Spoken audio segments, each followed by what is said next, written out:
right, y'all. We back for another one at Ridunculoso. Leave the world behind. Leave the world behind.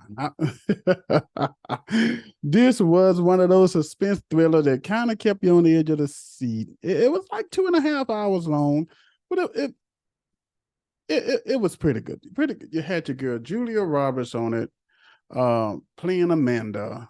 Mahershala, the black guy, he played George, GH. You had Ethan Hawke on there, who was Julia Roberts' husband, played Clay, and Myha'la is Ruth, which is the daughter of the black guy. So just the premise of it. It's just simply, it starts off with Julia Roberts and Ethan. They supposed to have been renting this Airbnb, get away for a quick weekend. Something happens where there's a blackout, everything goes down, communication. You have them in this Airbnb trap, can't get back home, can't get back to family. You have GH George and Ruth, who is the actual owners of the Airbnb. They come there late at night. They escaped the city. They came from a symposium.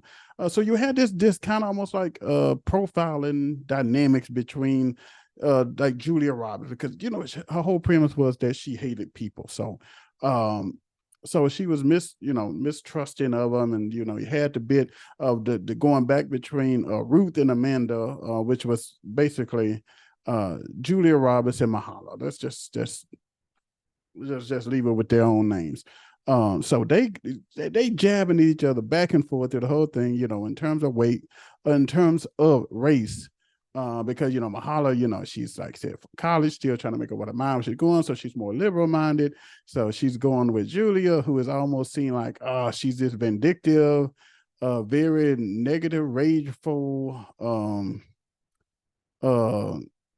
bitter. That's the proper word. Bitter person against not only everyone in the world, kind of like how it goes. But anyway, they all trapped, have to get along, and as the story continue to unfold, you see different things happening.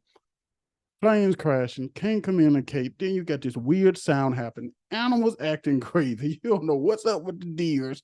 Looking at everybody. I think the deers were just trying to communicate with people to get stuff going. I don't know. Don't know that. This one is the quick, just very quick, just to show you. We're not getting into any of the kind of hidden messages and so forth, but that's the premise. Like I said, but they also had, like I said, Julia Roberts and Ethan Hawke had two kids being played by Farrah and Charlie in this episode. And so you have this kind of dynamic that you see between like basically the two families.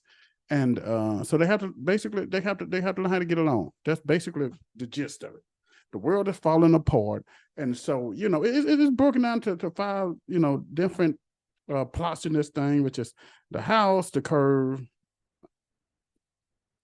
the noise, the flood, and the end. That's basically what it is. But throughout all of this, you kind of knew that Mahershala, the black guy, kind of like knows something, but not trying to. It's almost like he's trying to verify before he divulge basically how horrible it can be. So he said at the end of the movie, he basically saying how you can basically defeat a country from the inside. And that was through isolation, synchronized chaos, and then influence just civil war. Nobody trusts anyone. So that's what he was saying, that he worked for kind of like the defense. He was a defense contractor, did a lot of analytics, and he was saying that was the most cost-effective way of basically toppling the country from the inside. So was it worth it? There's so many hidden messages, it's one of those movies, like I said, with a whole bunch of hidden messages, coloring, like I said, the blue color, the ship that has the white lion word on it. You had Kevin Bacon, he was in there as well, kind of like almost as the doomsday prepper type guy.